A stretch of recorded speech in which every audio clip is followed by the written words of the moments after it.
Changes on the ground in Syria are complicating efforts by U.S. troops to withdraw from the region. On Sunday, Turkey seized control of a key highway near the border in northeast Syria, meaning U.S. troops in the area may have to rely on airlifts to get out.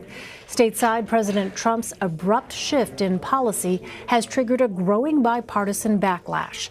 National security correspondent David Martin has the latest from the Pentagon. With Turkish forces moving south and Russian-backed Syrian units advancing north, 1,000 U.S. troops are caught in the middle, looking for the safest way out. Joint Chiefs Chairman General Mark Milley spoke by phone with the Russian Chief of Staff in an effort to make sure there is no interference with the American withdrawal, which will include equipment as well as troops, as Defense Secretary Mark Esper said to Margaret Brennan on Face the Nation.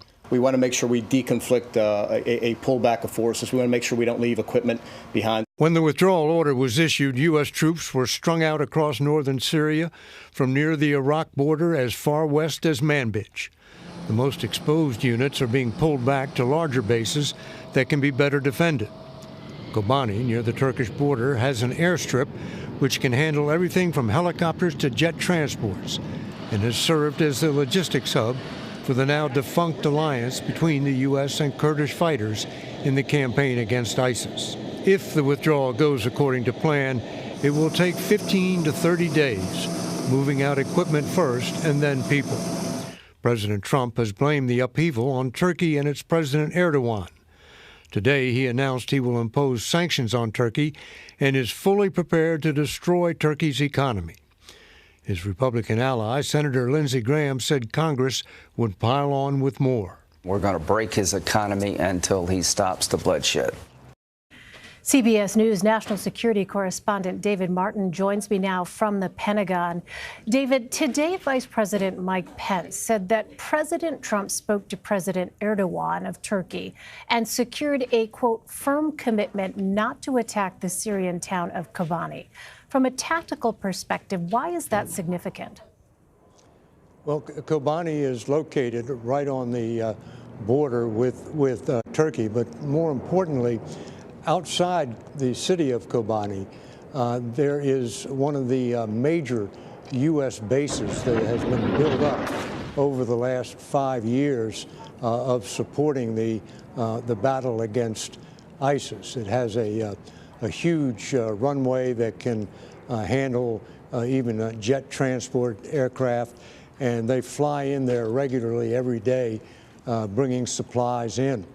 Now that the campaign against ISIS is over, it's going to be one of the main consolidation points where U.S. Troops come in from outlying areas into this major base to start packing up equipment and getting it ready to move out of Syria. So if the Turkish army were to attack the city of Kobani, then that would start coming too close to comfort to this major base, which is going to be a hub of the American withdrawal.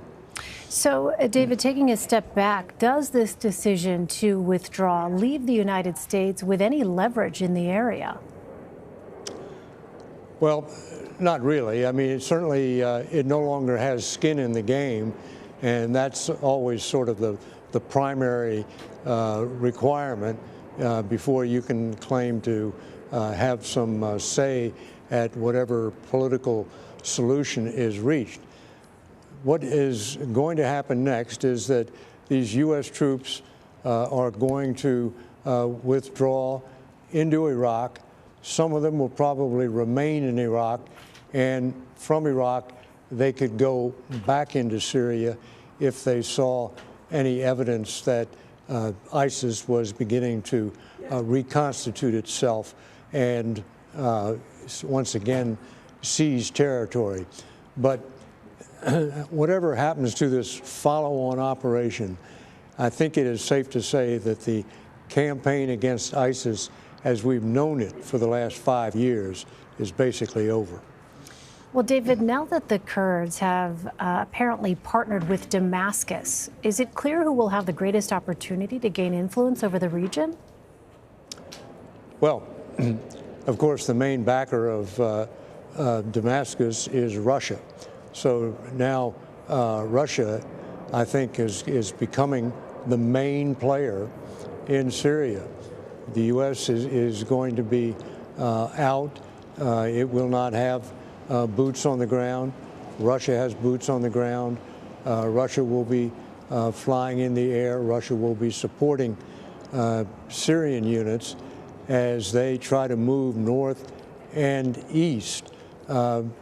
President Trump has said there's nothing but sand in Syria, but in fact, some of Syria's oil is based out there in eastern Syria, and the regime would dearly love to get its hands back on that source of revenue. And David, you know, the grievances that Turkey has with the Kurds are long-standing grievances. Is there any indication that the sanctions that the U.S. is looking at is actually going to be something that will have a deterring effect on Turkey as they continue to pursue their offensive? Well, you know, sanctions always take time to work. So in terms of an immediate impact, it's hard to see how they will. If over time the pressure on Turkey's economy becomes greater than whatever benefit he thinks he's getting from cleaning out these Kurdish enclaves in northern Syria, then the president of Turkey, Erdogan, may decide differently. But this is a popular operation within his own country. They believe that Turkey should go in and go after these Kurds that they feel are threatening their country. So it may be that he has the political support inside his country to withstand whatever economic pain comes from these sanctions.